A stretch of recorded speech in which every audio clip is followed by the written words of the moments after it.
Hello everyone, welcome to my YouTube channel online वाला। आज के इस वीडियो में ओबीसी सर्टिफिकेट सेंट्रल लेवल पे यानी भारत सरकार के परियोजना याद से कैसे ऑनलाइन आवेदन करना है, इस वीडियो में कंप्लीट जानकारी बता रहा हूँ। सेंट्रल लेवल पे ओबीसी बनाने का बहुत ही आसान तरीका है। इस वीडियो को देखकर आप आसानी से अपना सेंट्रल लेवल पे यानी भारत सरकार के परियोजना याद से राजस्व अधिकारी के द्वारा अपना ओबीसी यानी non creamy layer certificate online आवेदन कर सकते हैं। तो इस वीडियो में आपको कंप्लीट प्रोसेस बताएंगे, आप वीडियो में लास्ट तक बने रहिएगा। तो चलिए बिना किसी देर के वीडियो को स्टार्ट करते हैं। आपको अपने मोबाइल फोन में या फिर डेस्कटॉप पे गूगल ब्राउजर ओपन कर लेना है। ओपन करने के बाद इस तरीका से सर्विस ऑनलाइन बिहार टाइप करके सर्च कर लेना है। सर्च करने के बाद आपको सबसे फर्स्ट वाला लिंक पे क्लिक करना है। जैसे ही इस पे क्लिक करिएगा, सर्विस ऑनलाइन बिहार गवर्नमेंट की ऑफिशियल पोर्टल पे आ जाइएगा। इस तरीका से कुछ इंटरफेस शो करेगा। तो आप चाहे तो इस पोर्टल को इंग्लिश में भी कर सकते हैं। आप जिस लैंग्वेज में कंफर्टेबल होइएगा अपना लैंग्वेज यहाँ से चूज कर लीजिएगा। उसके बाद यहाँ पे देख सकते हैं ऑनलाइन आवेदन दे का ऑप्शन है। तो ऑनलाइन आवेदन करने के लिए आपको यहाँ सामान्य प्रशासन विभाग पे क्लिक करना है। जैसे ही इस पे क्लिक करिएगा फिर से आपको बहुत सारे ऑप्शन आएगा। यहाँ पे आप देख सकते हैं नॉन क्रीमी लेयर प्रमाण पत्र का निर्गमन बिहार सरकार के परियोजनायार्थ। तो आपको बनाना है केंद्र सरकार के द्वारा यानी सेंट्रल लेवल पे यानी भारत सरकार के द्वारा।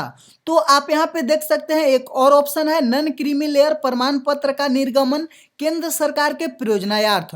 तो आपको केंद्र सरकार के परियोजनायार्थ से क्यों बनाना रहता है, बिहार सरकार के परियोजनायार्थ से क्यों बनाना रहता है, उस पर मेरा एक ऑलरेडी सेपरेट वीडियो बनाया हुआ है। आप उस वीडियो को देखकर आसानी से समझ सकते हैं किस लेवल पे कब बनाना चाहिए। तो इस वीडियो में आपको सेंट्रल लेवल पे यानी केंद्र सरकार के परियोजनायार्थ से कैसे ऑनलाइन आवेदन करना है उस पर कंप्लीट जानकारी बता रहा हूं। तो उसके लिए आपको इस पे क्लिक करना है। जैसे ही क्लिक करिएगा फिर से तीन ऑप्शन आएगा, एक अंचल स्तर पर, एक अनुमंडल स्तर पर, एक जिला स्तर पर। तो सबसे पहले आपको अंचल स्तर पर बनाना पड़ेगा यानी आरओ लेवल से यानी रेन्यू ऑफिसर के द्वारा यानी राजस्व अधिकारी के द्वारा। तो आप सबसे पहले अपना अंचल स्तर पे बनाइएगा, उसके बाद आप अनुमंडल स्तर पे बना सकते हैं, उसके बाद ही आप जिला स्तर पे बना सकते हैं। तो आपको बनाने के लिए अंचल स्तर पे यानी इस पे क्लिक करना है। जैसे ही इस पे क्लिक करिएगा फिर से आपका अगला पेज फॉर्म के रूप में ओपन होगा। तो आप मेरे स्क्रीन पे देख सकते हैं फॉर्म ओपन हो चुका है। कुछ इस तरीका से फॉर्म नंबर शो करेगा। उसके बाद देख सकते हैं ओबीसी क्रीमी लेयर रहित प्रमाण पत्र हेतु आवेदन पत्र application form for issuance of OBC non creamy layer certificate from renew officer level यानी आरओ लेवल से भारत सरकार के परियोजनायार्थ से ये आपका सर्टिफिकेट बनकर आएगा। तो यहाँ पे आपको अपना पर्सनल डिटेल्स इंटर करना होगा। तो आप देख सकते हैं आवेदक का विवरण यानी अप्लीकेंट्स डिटेल। यहाँ पे फॉर्म में आपको अपना डिटेल्स देना है। तो सबसे पहले है प्रमाण पत्र का प्रारूप यानी भाषा चुने। आप किस फॉर्मेट में अपना फॉर्म चाहते हैं यानी जो आपका सर्टिफिकेट बनकर आएगा किस फॉर्मेट में आएगा। तो अगर आप हिंदी में चाहते हैं तो हिंदी चूज करिएगा, अगर आप इंग्लिश में चाहते होंगे तो इंग्लिश चूज करिएगा। चलिए हम यहाँ हिंदी चूज कर लेते हैं। उसके बाद यहाँ पे जेंडर यानी लिंग, तो आप मेल होंगे तो आप मेल पे मार्क कर लीजिएगा, अगर आप फीमेल होंगे तो फीमेल पे मार्क कर लीजिएगा। तो ऐसे हम मेल कर लेते हैं। उसके बाद है अभिवादन। तो जैसे इस पे क्लिक करिएगा, जैसे अगर आप अपने नाम के पहले श्री लगाते होंगे तो श्री चूज कर लीजिएगा, अगर आप कुछ भी नहीं लगाते होंगे तो यहाँ पे कोई अभिवादन नहीं चूज कर लेना है। उसके बाद जिसके नाम से आपको ओबीसी सर्टिफिकेट बनाना है उसका नाम यहाँ पे इंटर करना है यानी एप्लीकेंट नेम आपको अपना नाम से बनाना है तो यहाँ पे आपको अपना नाम यहाँ पे इंग्लिश में इंटर करना है। उसके बाद यहाँ पे हिंदी में करना है। उसके बाद जन्म तिथि, तो जैसे यहाँ कैलेंडर पे क्लिक करिएगा आपको अपना जन्म तिथि चूज कर लेना है। जो भी आपका जन्म तिथि होगा आपको अपना जन्म तिथि चूज कर लेना है। तो इस तरीका से अपना जन्म तिथि चूज कर लीजिएगा। उसके बाद है रेसिडेंशियल फुल एड्रेस, तो यहाँ पे आपको परमानेंट एड्रेस इंटर करना है। जैसे आपका स्टेट ऑलरेडी बिहार चूज किया हुआ आएगा। उसके बाद डिस्ट्रिक्ट, आपका जो भी डिस्ट्रिक्ट होगा आपको अपना डिस्ट्रिक्ट चूज कर लेना है। उसके बाद अनुमंडल, जो भी आपका अनुमंडल है वो चूज कर लेना है। उसके बाद जो आपका ब्लॉक होगा ब्लॉक चूज कर लेना है। उसके बाद जो भी आपका विलेज होगा टाउन होगा वो आपको यहाँ पे फिलअप कर देना है। उसके बाद जो भी आपका वार्ड नंबर होगा वार्ड नंबर यहाँ फिलअप कर दीजिएगा। जो आपका पोस्ट ऑफिस होगा, पोस्ट ऑफिस यहाँ पे फिलअप कर दीजिएगा। उसके बाद जो भी आपका एरिया का पिन कोड होगा, आपको अपना पिन कोड यहाँ पे फिलअप कर देना है। उसके बाद सर्कल नंबर और होल्डिंग नंबर है, अगर आपको मालूम होगा तो इसे आप फिलअप कर सकते हैं, अपना सर्कल नंबर होल्डिंग नंबर, नहीं तो आप इसे खाली छोड़ दीजिएगा, फिलअप करने की कोई भी जरूरी नहीं है, ये कंपलसरी नहीं है। उसके बाद नीचे आइएगा, स्थानीय निकाय का प्रकार है, टाइप ऑफ लोकल बॉडी। तो यहाँ पे अगर आप ग्राम पंचायत के अंतर्गत आते हैं तो ग्राम पंचायत चूज करना है, अगर आप नगर निगम के अंतर्गत आते हैं नगर निगम चूज करना है, अगर आप नगर परिषद के अंतर्गत आते हैं नगर परिषद चूज करना है, अगर आप नगर पंचायत के अंतर्गत आते हैं नगर पंचायत चूज करना है। आप जिसके अंदर आते होंगे आपको वो चूज कर लेना है। उसके बाद पुलिस स्टेशन, जो भी आपका पुलिस स्टेशन होगा वो आपको चूज कर लेना है। उसके बाद ग्राम पंचायत, जो भी आपका पंचायत होगा वो आपको चूज कर लेना है। उसके बाद है अस्थायी पता यानी टेम्पोररी एड्रेस। तो अगर आपका जो ऊपर में परमानेंट एड्रेस है वही अगर आपका सेम होगा तो आपको ऊपर के जैसा यानी इस पे मार्क करना है। जो डिटेल्स आप ऊपर में फिलअप करिएगा यानी इसमें जो डिटेल्स फिलअप करिएगा वही डिटेल्स आपका नीचे फिलअप किया हुआ आएगा। उसके बाद नीचे आना है। उसके बाद यहाँ पे है रिलीजन यानी धर्म, आप हिंदू हैं या फिर क्या है आपको यहाँ पे फिलअप कर देना है। उसके बाद है कैटेगरी, आप कौन से कैटेगरी में आते हैं, पिछड़ा वर्ग, अत्यंत पिछड़ा वर्ग। उसके बाद यहाँ पे कास्ट है, आप जो भी कास्ट में आते हैं आपको यहाँ पे अपना कास्ट चूज कर लेना है। उसके बाद नीचे आइएगा, जैसे ही अगर आपका उपजाति होगा तो उपजाति ओपन होगा, नहीं तो आपका ये ओपन नहीं होगा। फिर नीचे आना है ओक्यूपेशन यानी पेशा, कौन सा आपका पेशा है, यानी आप स्टूडेंट हैं या फिर गवर्नमेंट सर्विस में है या फिर आप प्राइवेट सर्विस में हैं या फिर आप अदर हैं, कुछ भी आप चूज कर सकते हैं जो आप होंगे। तो आपको इस तरीका से हम स्टूडेंट चूज कर लेते हैं। उसके बाद कास्ट चूज करिएगा तो यहाँ पे आपका ऑलरेडी कास्ट सीरियल नंबर आ जाएगा। उसके बाद यहाँ पे आपको फादर नेम यानी आपको यहाँ पे अपना फादर नेम इंग्लिश में इंटर करना है और यहाँ पे हिंदी में इंटर करना है। उसके बाद पिता के जाति यानी आपको अपने पिता का जाति यानी जो कास्ट होंगे आपको चूज कर लेना है। उसके बाद यहाँ पे ऑलरेडी यहाँ पे जाति सीरियल नंबर आ जाएगा। उसके बाद यहाँ पे आपको मदर नेम इंग्लिश में इंटर करना है और यहाँ पे हिंदी में इंटर करना है। अगर कोई लड़की अपना हस्बैंड नेम से बनाना चाहती है तो यहाँ पे अपना हस्बैंड नेम इंग्लिश में इंटर करेगी और यहाँ पे हिंदी में करेगी। उसके बाद यहाँ पे आवेदक का ईमेल यानी ईमेल यहाँ पे कंपलसरी है, मैंडेटरी है, आपको ईमेल और मोबाइल नंबर दोनों देना जरूरी है। तो यहाँ पे देख सकते हैं ईमेल ऑफ एप्लीकेंट है, तो यहाँ पे ये दोनों इसलिए देना जरूरी है क्योंकि आपका अगर किसी कारण से रिजेक्ट होता है तो इसके माध्यम से एसएमएस और मेल किया जाता है, साथ में आपका इसके माध्यम से रिसीविंग भी भेजा जाएगा और अगर आपका बनकर आ जाता है तो इसके माध्यम से मेल और एसएमएस किया जाता है। तो यहाँ पे आपको अपना मेल और मोबाइल नंबर देना कंपलसरी है, मैंडेटरी है। उसके बाद यहाँ पे आपको एक अपना फोटो चूज कर लेना है। आप चाहे तो 100 KB से कम का यहाँ पे एक पासपोर्ट साइज फोटो चूज कर सकते हैं।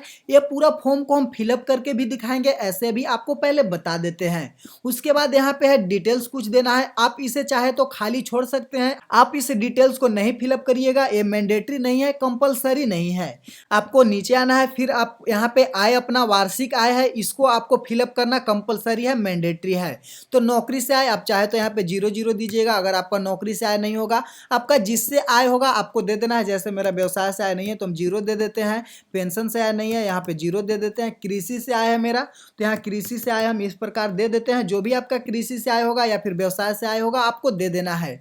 उसके बाद यहाँ पे है क्या कर भुगतान करते हैं, अगर आप करते हैं तो हाँ करिएगा, अगर आप नहीं करते हैं तो यहाँ पे नहीं करना है। उसके बाद यहाँ पे और है क्या संपत्ति कर के अंतर्गत है तो यहाँ पे आप नहीं कर दीजिएगा। उसके बाद यहाँ पे नीचे डॉक्यूमेंट में आपको आवेदक का शपथ पत्र देना होगा, यानी आपको आगे शपथ प्रमाण पत्र अपलोड करना होगा। आपको स्क्रीन पे शपथ प्रमाण पत्र शो कर रहा होगा, इस फॉर्म को प्रिंट करके आपको डिटेल्स भरना होगा, भरकर फिर अपलोड करना रहता है। तो आपको इसमें क्या क्या डिटेल्स देना है, कहाँ से शपथ पत्र डाउनलोड होगा, इस पे मेरा ऑलरेडी एक स्पेशल वीडियो बनाया हुआ है, आप उस वीडियो को देखकर आसानी से अपना स्वयं शपथ पत्र बना सकते हैं। आपका जो यहाँ पे आवेदक का स्वयं शपथ पत्र है आगे आपको अटैच करना होगा यानी अपलोड करना होगा पीडीएफ में। तो चलिए हम आपको इसके बारे में आगे बताएंगे। उसके बाद यहाँ पे सेल्फ डिक्लेरेशन है, तो आई एग्री पे ऑलरेडी मार्क किया हुआ है आपको। उसके बाद नीचे आना है, आपको अपना ये वाला कैप्चा जो वर्ड वेरिफिकेशन कोड है यहाँ पे फिलअप करके प्रोसीड यानी सबमिट करना है।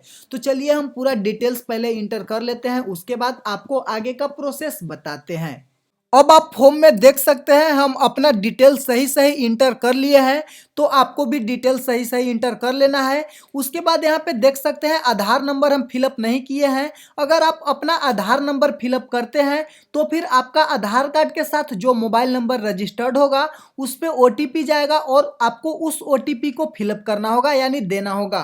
तो इसलिए आप अपना आधार नंबर फिलअप नहीं करिएगा क्योंकि आपको बिना किसी ओटीपी के बनाना है। तो आपको फिर नीचे आना है, आप देख सकते हैं हम सब कुछ डिटेल्स दे दिए हैं। यहाँ पे हम अपना एक फोटो भी चूज कर लिए हैं। अब फिर नीचे आना है, उसके बाद यहाँ पे देख सकते हैं वार्षिक आय यानी इनकम डिटेल्स हम यहाँ पे दे दिए हैं। आपको भी सही सही अपना इनकम डिटेल्स दे देना है। उसके बाद यहाँ पे हम नहीं कर लिए हैं। उसके बाद अटैचमेंट यानी यहाँ पे हम डॉक्यूमेंट में आवेदक का शपथ पत्र, आपको आगे बताएंगे कैसे शपथ प्रमाण पत्र बनेगा। उस पर मेरा एक ऑलरेडी सेपरेट वीडियो बनाया हुआ है, आप उस वीडियो को देखकर अपना आसानी से शपथ प्रमाण पत्र बना सकते हैं। फिर आपको नीचे आना है, नीचे आने के बाद आई एग्री पर ऑलरेडी मार्क किया हुआ रहेगा।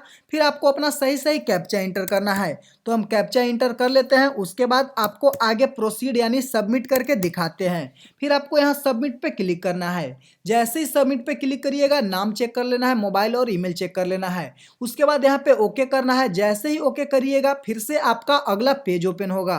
तो आप मेरे स्क्रीन पे देख सकते हैं मेरा अभी अगला पेज ओपन हो रहा है। कुछ आपका इस तरीका से अगला पेज ओपन होगा। आपका इसमें पूरा पर्सनल डिटेल्स शो करेगा यानी अभी जो आप फॉर्म में डिटेल्स दिए होंगे वही डिटेल्स आपका शो करेगा।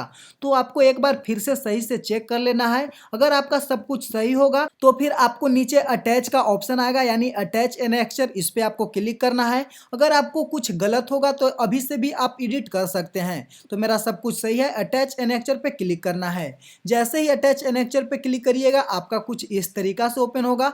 तो यहाँ पे लेटर देना होगा यानी जो आपको शपथ प्रमाण पत्र बताए थे स्वयं शपथ पत्र, आपको इसे अपलोड करना होगा। आपको स्क्रीन पे फॉर्म शो कर रहा होगा, इस फॉर्म को प्रिंट कर लेना है। प्रिंट करने के बाद सब डिटेल्स फिलअप करना है यानी भरना है। भरने के बाद फिर से आपको पीडीएफ में यहाँ पे अपलोड करना है।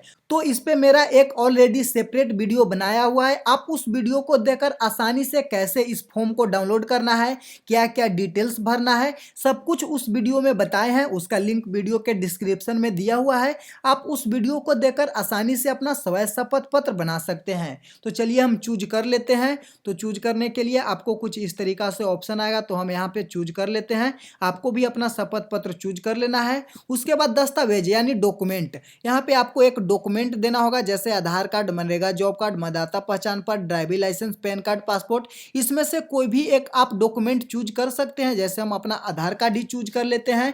आधार कार्ड का फ्रंट साइड और बैक साइड दोनों साइड का अपलोड करना होगा। तो हम उसका पीडीएफ अपलोड कर देते हैं जो कि मेरे पास ऑलरेडी पहले से अवेलेबल है। तो आपको भी अपना एक डॉक्यूमेंट दे देना है। तो मेरा दोनों साइड का यानी फ्रंट साइड बैक साइड दोनों साइड का आधार कार्ड है। यहाँ पे हम ओपन कर लेते हैं। यहाँ पे देख सकते हैं अपलोड दोनों डॉक्यूमेंट मेरा हो चुका है। उसके बाद अब यहाँ सेव एनेक्चर पे क्लिक करना है। जैसे ही सेव एनेक्चर पे क्लिक करिएगा फिर से आपका एक अगला पेज ओपन होगा। तो आप मेरे स्क्रीन पे देख सकते हैं मेरा अगला पेज ओपन हो चुका है। आपका कुछ इस तरीका से ओपन होगा। अब आपको यहाँ सबमिट करना है। जैसे ही आप सबमिट पे क्लिक करिएगा फिर आपका अगला पेज रिसीविंग के रूप में दिखेगा, जो कि आप मेरे स्क्रीन पे देख सकते हैं। रिसीविंग आपको दिखाई दे रहा होगा। आपको यहाँ पे नंबर मिलेगा यानी आवेदन संख्या, आपको इसी नंबर से डाउनलोड करना होगा। डाउनलोड करने का यहाँ पे समय अवधि है, यहाँ पे डेट दिया हुआ है यानी देख सकते हैं सेवा प्रदान करने की समय अवधि 21 कार्य दिवस, यानी आपको मैक्सिमम 21 डेज लग सकता है। इससे पहले ही आपका बनकर आ जाएगा यानी आपको जो यहाँ पे डेट दिया हुआ है इस डेट को आपका बनकर आ जाएगा। यहाँ पे देख सकते हैं उपलब्ध कराए गए दस्तावेज की सूची यहाँ पे दिया हुआ है। आवेदक द्वारा दिया जाने वाला शपथ पत्र यानी जो आप शपथ पत्र दिए हैं वो यहाँ पे दिया हुआ है। तो आप इस नंबर से डाउनलोड कर सकते हैं। तो आपको इस रिसीविंग को डाउनलोड कर लेना है। डाउनलोड करने के लिए नीचे आना है। यहाँ पे एक्सपर्ट टू पीडीएफ पे क्लिक करके आप इसे डाउनलोड कर लीजिएगा, क्योंकि इसी रिसीविंग के माध्यम से आपको डाउनलोड करना होगा। तो आपको इस वीडियो को देखने के बाद ओबीसी बनाने में कोई भी प्रॉब्लम नहीं होगा। अगर आपको ऑनलाइन आवेदन करने में कोई भी प्रॉब्लम हो रहा है तो आप कमेंट करके बता सकते हैं, कमेंट करके जानकारी ले सकते हैं, या फिर आप हमारे टेलीग्राम ग्रुप ज्वाइन कर लीजिए। टेलीग्राम का लिंक वीडियो के डिस्क्रिप्शन में दिया हुआ है। टेलीग्राम के माध्यम से भी आपका 100% हेल्प मिलेगा। आप चाहे तो मेरे द्वारा भी ऑनलाइन आवेदन अपना डॉक्यूमेंट देकर करा सकते हैं। तो इस वीडियो को सभी स्टूडेंटों तक, सभी लोगों तक शेयर करिएगा ताकि किसी को भी ऑनलाइन आवेदन करने में कोई भी परेशानी नहीं हो। इस वीडियो को ज़्यादा से ज़्यादा शेयर करिएगा, कमेंट करिएगा और लाइक जरूर कर दीजिएगा।